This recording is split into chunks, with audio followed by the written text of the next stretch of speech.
Hi, everyone. Welcome back to the podcast. So, today I have a very, very special guest from KPMG. Once again, my name is Hannah, and I would like to introduce you, our representative and new to be managing partner of KPMG. Please introduce yourselves to our viewers, please. Hello, hi. Hello, I'm Mun Kong. Right now, the head of audit of KPMG Malaysia, the incoming managing partner come 1st January. Oh, perfect. Thank you. Okay. So, first and foremost, congratulations on your Thank you. upcoming position in the coming year. Before we start, I kind of want to know how has your journey been moving up to where you are now and moving forward to where you will be, especially here with KPMG? How was your career journey like, especially during the start? Wow, it's a it's a journey of Yeah.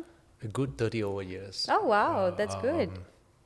The fact is that I joined KPMG after secondary school. Oh, So I wow. was Was it your first job? it was my first job. Okay. I joined the firm as what we call then a articled student. Okay. Under at the time we call it the Malaysian Association of Certified Public Accountants, Okay. MACPA. It's now called MICPA. Yeah. So I started as a article student, which means that you work during the day, you study at night. Okay, so Yeah. you were kind of part-time studying while working, or Yeah, was it part-time working? in a way, it's a full-time work. You Right. just have to study at night. Understood. Yeah. Okay. So I went through it for that 3-4 years. Passed the exams. The memorable little milestones to think about. 2 years in New York under KPMG. Oh, I that's was nice. seconded And there. and this was still early on in your career. That's correct. That's mid-90s, I guess. Ah, Spent two what years. a good opportunity. Yeah, it's one of those where after passing exams, I had what we call the itchy feet syndrome, Okay. where you're almost ready to move out of the firm. Okay. And the partners came to me and say, "Hey, young man, you haven't been overseas. You joined us after school. Why don't you go somewhere?" And between London and New York, I chose New York. Okay. So I was there for 2 years, came back, left the firm for a while, came back again, then made a partner 2003. That's Wow. the beginning of that journey towards where I am today. Okay, and that was during the 90s. Was that how was your experience in New York with KPMG? You know, were you did you ever was the start of your career knowing that okay, I was going to be an accountant and I was going to go far, Oh. or Interesting question. Yeah. The fact is that I'm a science student in school. okay, So I I did not won't- expect that. I really thought it was going to be I okay, thought I have a accountancy scientist full look, on. Yeah, okay. I was a science student. I know nothing about debits and credits when I joined the firm. So Okay. I struggled at the beginning. It's alien to me, right? It's Right. accounting, but it's not that difficult if you put your heart to it. Agreed, I agree. So I went through it as a science student. Well, I may be biased. If you're good in numbers, you're good in maths, you'll pick up accounting. I feel that way, and Okay. that's how it started for me. Okay. As to New York, I was a young man, right? So it's the Big Apple. Yeah. So you will have fun.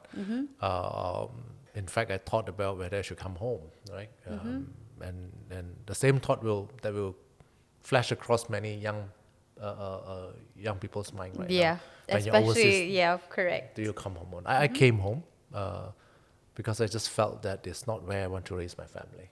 I So agree. and I came home. Yeah. Okay. So after that, how was your journey like from after you left KPMG and come back to KPMG? How was it like for you until today? Well, why? To start with, I probably explain why I left KPMG. Right? Okay. I mean, I must say in a podcast like this, I must say I love the firm, right? Yeah. So I say that first, right? But I did leave the firm. Yeah. And Was that for experiences out there, or how is that like? it was the dot-com craze, if you remember, where the whole world was supposed to collapse.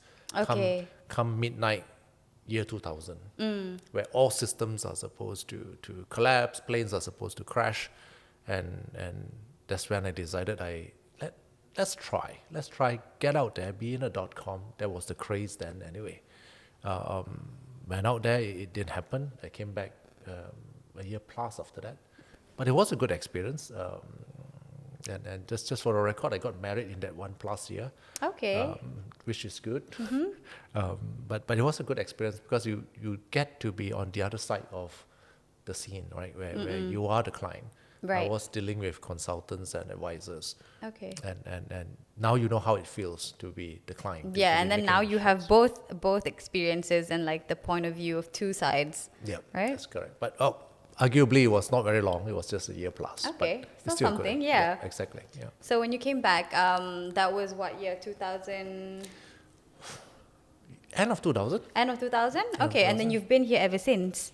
That's correct. That's So correct. since then until now, were there any like key breakthroughs or like achievements that made you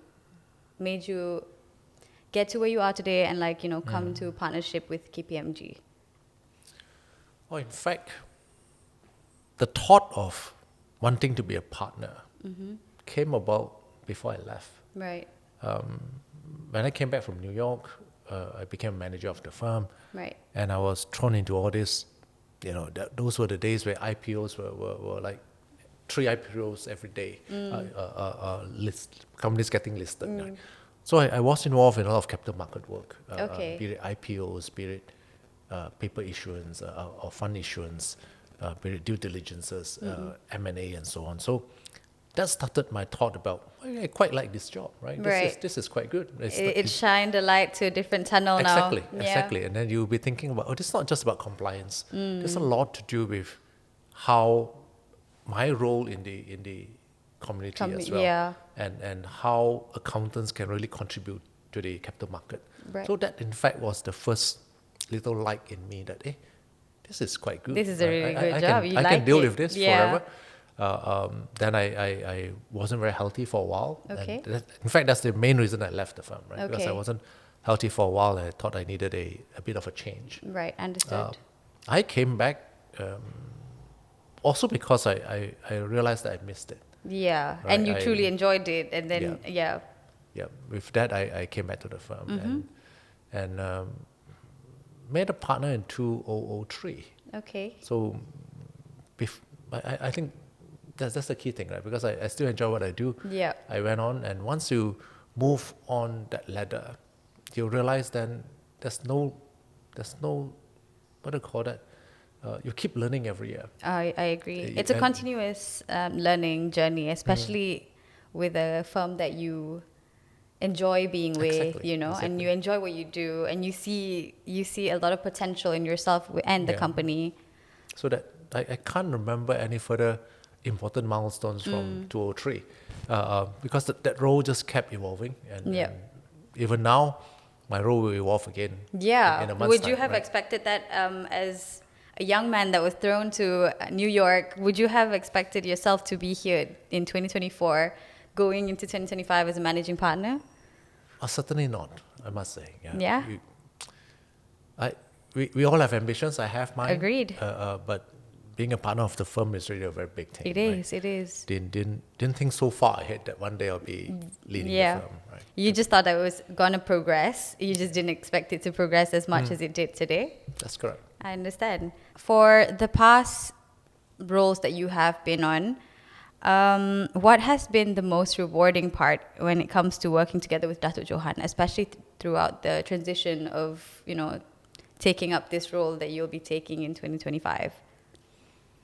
Well, I know Datuk Johan for a good 20 over years, and he's not just a senior colleague to me, Right. or not just a mentor as well. We grew up together. We are friends, and it's different when you work with a friend. You're able to speak your mind. You're Yeah. able to say anything you want. Yeah, Right? The key thing is, number one, you both must have an open mind. Yeah.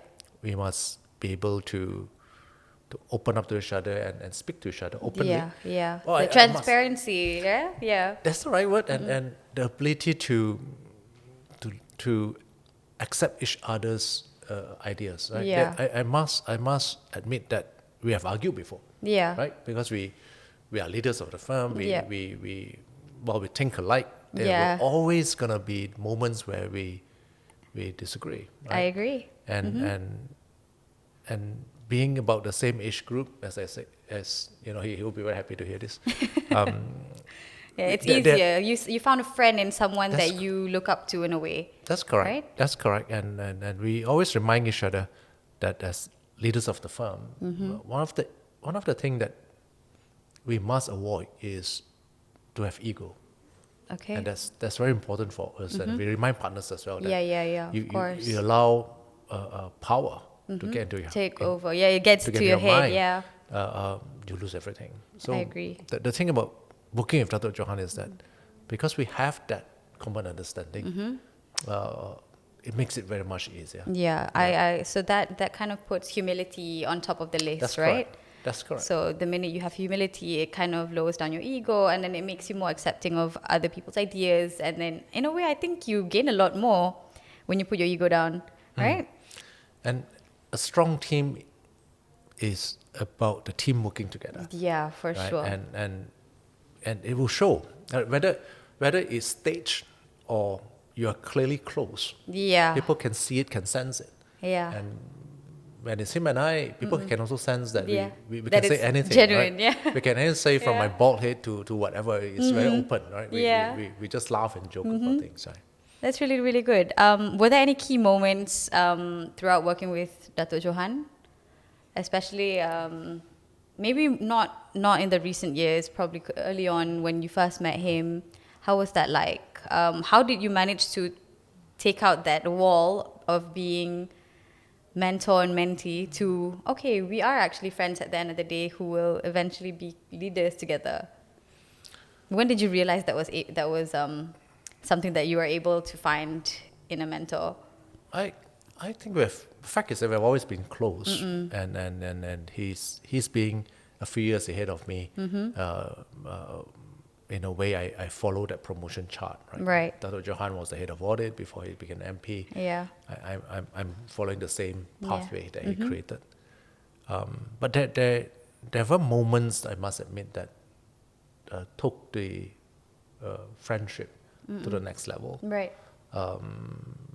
When Dr. Johan first became managing partner, I think that was, and we set up the new leadership. I think that was one moment where we felt took us to the new level. Yeah. There were, well, in any partnership, in any corporations, there will be difficult moments, and Yeah, of course. there were difficult moments where we went through together, and as they always say, right, when you go through hardship together, it takes You come to out the next stronger. level. That's correct. And Yeah. that's exactly what happened. I remember a night where, after a very difficult meeting, both of us were just having a cup of coffee. Yeah. I can even remember where exactly it was until today. We Okay. had a cup of coffee and we were asking each other, so what's going to happen here? That's good, like a little debrief session, Exactly. And then it was moments like that will take you to the next level. you know? Right. Yeah, if you're able to talk it out and whatnot, can ponder upon what just happened and then how to Exactly. move forward from that. That's really good. Were there any lessons that you've learned throughout the transition? Well, this has to be one of the earliest announcement that the firm has made. Okay. The announcement of the transition was made in January. Oh, wow. So we have been transiting for about 11 months now. Yeah. But and from his angle, I also respect that decision that he made when he told me, but let's announce this early, and because it's normally announced only in the last quarter of the year, and he told me, no, let's end the speculation outside, let's announce it so that everybody is aware. You lay everything to rest. There's No speculation, Yeah. and we are able then to go out to the market together and inform people that this is going to happen. Yeah. The transition is going to happen. And it's And so I think I respect the decision. For the firm, it was a shot in the arm in a way, because suddenly you have two leaders out there instead of just one. Right. So it's certainly something that I remember. Yeah. Okay, so that was definitely one of like the key moments throughout the transition, right? So like you said, it's been 11 months. How has it the past 11 months been for you transitioning to this new role? Honestly, I'm pretty sure it's a lot to take on as well. It is a big role. It is, Yeah. and it's a big pair of shoes to fill, right? He's leaving me a very big pair of shoes to fill in, Yeah. and as in any transition, for a moment you double hat, because you continue to have to complete your own work. The old life and then Yeah, the new exactly. life. Then Yeah. you try to take on Yeah. the new role. So there are a couple of months that I must admit it was a bit hectic in the Okay. sense Understandable. yeah, It's a new environment in a way as well. You're moving one part out, getting another part in. Yeah. It doesn't really It's like jive. changing houses in a way, you know? Yeah, and Okay. timing doesn't really jive perfectly. So, Understood. but it's all good. It's all good. It's being busy for the right reason. Okay. How do you feel now that you're very close to the end of a transition and into the shoes that you're about to fill in? Are you excited? Are you somewhat fulfilled? How do you feel? Was certainly excited about What's lies yet to ahead, come? Yeah. what lies ahead. But I'm in good hands. I'm in good hands because Definitely. it's a partnership. It's a partnership of 70 over partners. It's not me. It's the partnership to start with, and Yeah. that will be there, right? And Dato Johan is not entirely leaving the firm. While Right. he will retire as a partner of the firm, he will be our first non-executive chairman. So Right. I'm in good hands, right? That's great. That's really good to know. And I know that you've been here for a long time as well. Over the years, how has the company culture been in your eyes? Especially you've been with KPMG over 30 years, right? How has it evolved throughout the years, and how is it like for you starting early on all the way up till now? Maybe I show you scars on my back here. That's not true, not Yeah, true. Just a yeah, joke, yeah. just a joke. But it's not just audit firms. Right. If you think about corporate culture, Corporate culture, yeah. corporate culture has changed over the 30 years, right? Of course, When- yeah. When I Evolved. when I exactly when I first joined the firm in the 90s, well, audit firm has that reputation then of being harder, but fact is that the entire corporate culture was like that. Okay, where, I understood. Where it is more rigid, more structured, And more so rigid. I've heard. Yeah. Communication is more one way. So audit firms certainly those days work very, very hard, right? Yeah. And that's why we have people who are articled like me, where you work and study at night and you Yeah. almost just don't have time. But the evolvement has happened. As you can, the millennials now are different, but you can see that evolvement throughout that period, right? Yeah. Number one, the staff now need to have two-way communication, right? Correct. As leaders now, you need to listen. The working environment needs to be better, needs to be more conducive. You don't expect people to really put in all the hours into work anymore. So that has changed. Yeah. It's a Listening two-way street as well when you Exactly. listen, right? Yeah, Because you learn from the leaders, and then the leaders could also learn from you. I mean, it's a and you're going to provide forums for people to give you feedback, correct. and you just have to keep evolving with time. Yeah. Well, we remind. Well, I mentioned just now there are 71 partners, right? Right. They are the older ones like myself in the 50s. They are as young as early 30s. So this is almost two generation of partners in one firm. And while we always joke, I mean, trust me, right, we always joke about our old days and the Yeah. and the millennials, how different we are. We always remind each other as well that one day, for whatever we say about the changes, one day we'll leave this firm to the millennials, Yeah. and they will lead the firm the way they want to lead the firm. Correct. We won't be there anymore. Yeah, but at the end of the day, it's the values and like That's the correct. core of it all that remains the same. How it is done is kind of probably a little bit improvised or whatnot. You never That's know. correct. And we just have to accept that the firm will not be like this forever. Forever. It won't be the firm that the 30-year-old partner feel at this moment that it should be. Right. It will be the 20-year-olds who will lead the firm. Because Understood. We don't own real equity in the firm. Right. Right? We always say this, right? We want to leave the firm better than we found it. So we will leave it. Of course. For That's like somebody the best way to ever leave anything, right? Exactly. In like the best condition as you can get. Okay, so and that was 30 years ago, especially now that you have partners who are as young as 30, like you said. The culture remains the same, or is it different now especially as a managing partner punya role, how is it like, you know? Do you feel like people fear you, or how has it changed? Very interesting question. Very interesting remark. In fact, it did, and this remark came from somebody who I didn't expect from. Okay. I play badminton, so sometimes we chat about things, and Yeah. it's somebody who I only play badminton with. He's not even in a corporate world. And Okay. he asked me this question: do you think people fear you? I said, well, before I could answer, he said this. You know what, Mun Kong? I read somewhere. I don't know where it is from. Yeah, Okay. because, if people fear you and hesitate to come into your room, it is some form of harassment. Oh, is it? Okay. In his words, right? So Okay. that made me think that, well, if they need to get work done Yeah. and they dare not ask me, How is it? maybe How's it gonna work? maybe he's right. Yeah. So that's a very interesting question.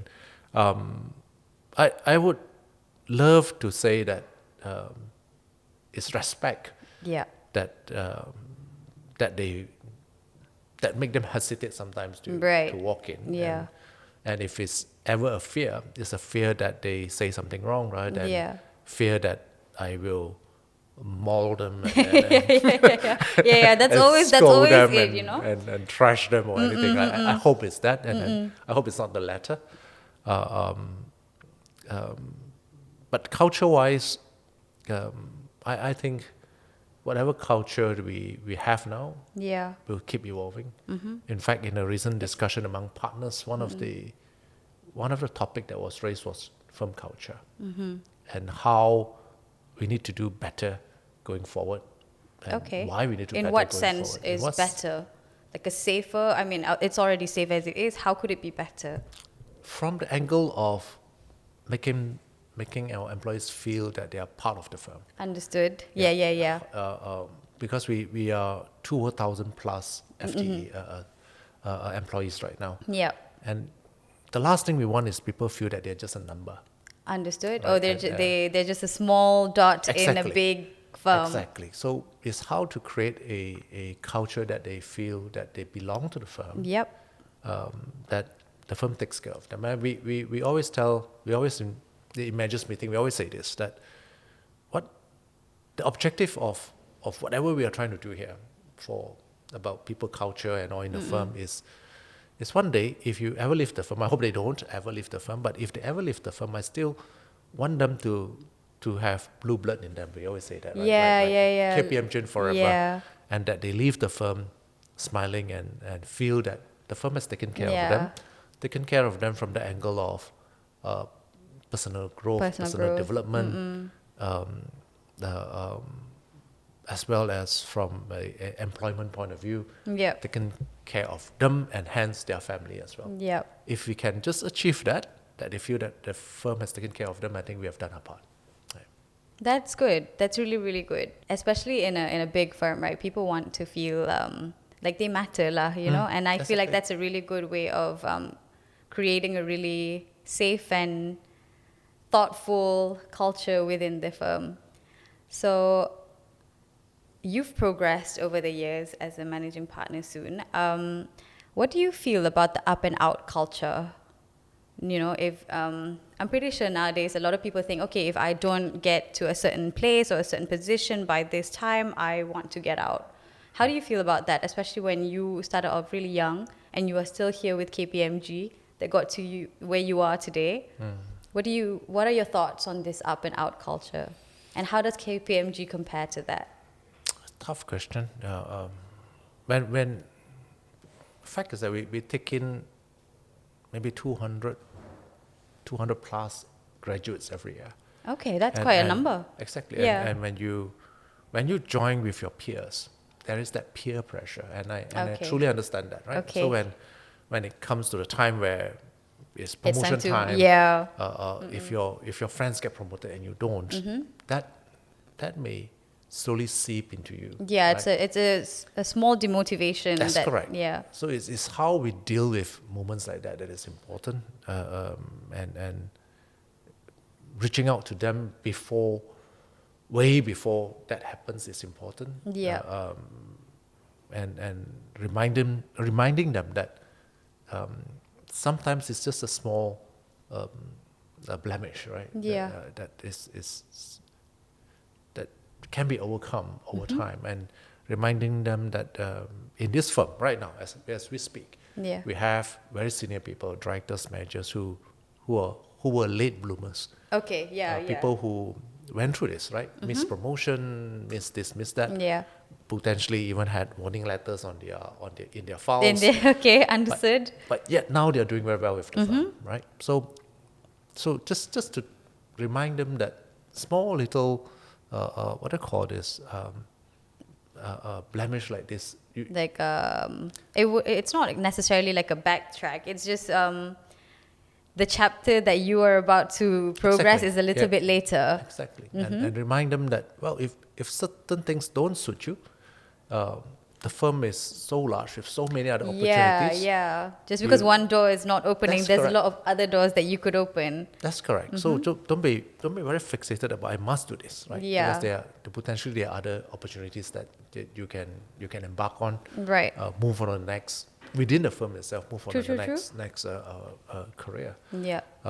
But yet, I'm through my words that there are many late bloomers. Sometimes we just need that little bit more time, and you can do very well with us. Right? That's true. So this up and out is very much a peer pressure. Peer pressure, that they yeah. feel. And it's the eager, like you can't wait to know, like, okay, there is actually something at the end of the tunnel. You just don't know how long it's going to take, Hopeful also in a way.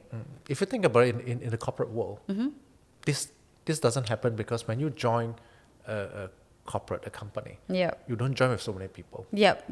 So chances are you don't get promoted until the next position opens up. Opens up, yeah. And you never know when that is. Exactly. Yeah. Right? Just that in a firm like us, when we're taking so many people, that there is that peer pressure.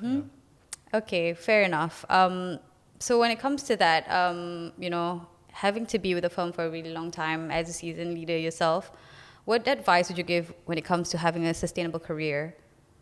Oh, good Yeah, question. and maybe staying relevant, getting the exposure and like the acknowledgement that you get. How do you do that? I'll go back to what I mentioned just now, that the world will keep evolving. For sure. So to have a sustainable career, it's all about continuous learning. Okay. That you must keep yourself up to date. Yeah. You asked me earlier in this podcast, the early days of my career. I look at those days now and look at what I do now. Totally It's different, the way you totally do different. things. Exactly. Yeah. Totally different. It's the adaptability with the changes that are That's happening, correct. right? That's correct. So from a very technical article student, you move into management role, right? So that evolvement is something to sustain my career in the firm. Yeah. So just for the younger graduates, perhaps to think about how to keep evolving with time. Why do I say this is there's so many things that will change in the next 3 years. I don't even know whether it's going to be next 3 years or maybe even shorter. Yeah. The use of AI, use of tools. Yeah. I had a conversation about this as well. How AI is suddenly, it just came out of nowhere. I mean, it didn't come out of nowhere, but it's a fact that now everybody has to kind of adapt to and learn. Yeah. And then you have the angle of ESG, environment, Correct. climate, Sustainability, governance, sustainability. So things are evolving, and to have a sustainable career which is related to what you have learned in universities, you still got to keep learning. Learning, agreed. Related fields, but you got to keep updating yourself, keep upskilling, reskilling, depending on how you put it. And the only way to do that is to read. If you stop reading, that's when you stop learning. Well, three things, right? It's not just about reading, because reading is one, watching is another, observing is another, and listening is the last one. So if you keep all your senses open, keep learning. By hook or by crook, it will be in. Learning is sometimes it's unintentional learning as well.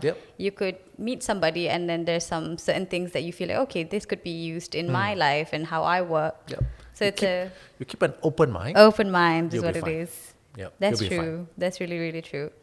So we know that KPMG has been awarded as Malaysia's most preferred employer. Thank you. For 2 years in a row already. Hopefully this year as well. So why do you think the firm stands out for fresh graduates?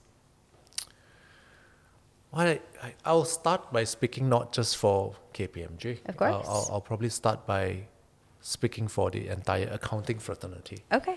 right? Because there is quite clearly a shortage of accountants since what we call as the Great Resignation, right? Right after COVID, for whatever reason, we lost a lot of accountants. Okay. A lot of people just resigned, didn't come back to the profession. Okay. And from there on, there have been a bit of a shortage. Okay. So we were looking at universities to produce the next batch of accountants, graduates. Yeah. But that didn't fully happen, right? So we are also trying to find out why. Well, then we realized that a lot of students have gone to science, right? Because COVID potentially... COVID kind of navigated Yes, that exactly. that way. A lot of people went to healthcare, right? So, a lot of people went to computer science because of the digitization of things, AI. And so computer science seems to be like everything, right? Okay. Data-related fields is Yeah, everything. yeah. So, True. so a lot of students went back to science. And so speaking to universities, we realized a number of accounting graduates is dropping as well. Okay. So we really have a bit of shortage. Now the number of graduates are dropping. So from that angle, I know we mentioned AI just now. I just want graduates to understand, or undergraduates to understand, AI will never fully replace accountants. Right? Okay, In fact, true. I don't think AI will ever fully replace job opportunities. Right. It will just change. It'll help. It'll help, but it wouldn't necessarily take over the whole That's thing. correct. It will change what you do. Yeah. So don't fear that to start with. And accountancy is always a very good platform for many things that you can do in the later part of your life. Joining accounting firms is always a very good platform to start that journey. Why do I say that is I go back to the point that we hire just KPMG, we hire 200-300 graduates every year. Every year. So think about the accounting fraternity. We hire thousands. Yeah. I don't know whether it's thousands or 1,000 to 2,000. I don't know. Yeah, that's quite a big number. It's a big number. Yeah. And just where else can you join with your peers? Agreed. This is a... With a higher chance that both of you are going to get in. That's yeah. correct. My story with Dr. Johan, right? Yeah. Think about it, right? Yeah. How often do you have 100 over 200 peers growing in a firm Together, with you? over the years especially. Yeah. So we leave, well, now I speak for KPMG, right? We live to this tagline of we work hard, we play harder. Yeah. So we have to teach partners also to play. You don't be so robotic. So rigid. So So by rigid. the book. Yes. Yeah. We're going to, what do you call that, flow with times, right? Agreed. Our staff expect to look up to leaders who can work hard, also can guide them to how to be a more complete person at work, not individually, but potentially at Together, work. Right? yeah. Exactly. And that's important. So in KPMG, we believe that if you work together as a team better, we will achieve more. We're very much in line with what our tagline of Stronger Together is. Okay. That's really, really good. As a firm for KPMG, we all know that fresh graduates really do enjoy starting out their early careers with KPMG. So for those of them who are starting out their careers, what unique opportunities will they get here at KPMG? Well, it's a firm, it's a multifunctional firm. Okay. So you have audit, you have tax, you have advisory. And advisory, you have quite a number of different service offerings. So it is just so full of opportunities that if anyone joins a firm like KPMG, and when somebody leaves, put it in another manner, when somebody leaves us, we always ask the person, what is it outside that you couldn't find here? Us? That's okay, correct. So that's good. Yeah, if you want to do this, why can't I do this with us? Yeah. If you want to do something that we don't have right now, why don't you start that with us? Yeah. Oh, that's a really good way to put it. Yep. And as leaders, we will think as to why shouldn't we do something like this in a firm? Yeah. So we always try to have that sort of conversations. So for a young graduate, what we can say is that it's a conducive working environment. It's toned from the top. We believe that we will work together. Obviously, if you go to media, you go to the literary book, you go to certain forums, there were always going to be certain negative things said. Of course, But yeah. But we'll keep. Fact Taking is, that, yeah. It's like the fact that we know about all these comments is because we also read. Yeah. So we will try to overcome all this, Yeah. and we can't fulfill everybody's requests. Agreed, or and wishes. it also kind of helps, for you to move forward. You know, you take it as a lesson in a way. How do we change this and make correct. it better? The main point that is Yeah. we'll try to keep making it better. That's Correct. Okay. So last question for this session is, what is your advice to all the young talents out there who are just starting their careers, especially in accountancy and like firms with KPMG? How's that like? Auditing. Well, keep at it to start with. Okay. You took a degree for a reason. If by now you still don't know why you took the accountancy degree, then you really need to wash your face and look in the mirror. Get it figured out. Yes, Yeah. But if you still like what you do, in everyone's career, including mine, right? There were always going to be ups and downs, and you do not make decisions when you're at a down moment. Right, of course. And in the heat of the thinking moment. thinking about leaving the profession, thinking about leaving accountancy altogether. You don't do that because it's not just us. In every profession, it will happen, right? And it's not only going to be just now. It'll happen again in the future, That's and correct. you can't give up all the time. So just keep at it to start with. Keep evolving with time, right? There will be more opportunities out there. There'll be different things that you can do. Keep evolving with times and keep thinking about what else you can do, rather than be very fixated that this going to be it. Yeah. Right. So if Be you keep flexible in a way. That's correct. You keep an open mind, keep at it, you'll be fine. Okay. All right. So that comes to the end of our session. You can get to see and meet KPMG and the leaders of KPMG this Aspire Plus happening on 30th of November. And we'll see you there. But before that, don't forget to vote at KPMG as Malaysia's most preferred employer at the GRADUAN Brand Awards 2024. Thank you so much Thanks. for the session and your time. Thank you. Bye. Bye-bye.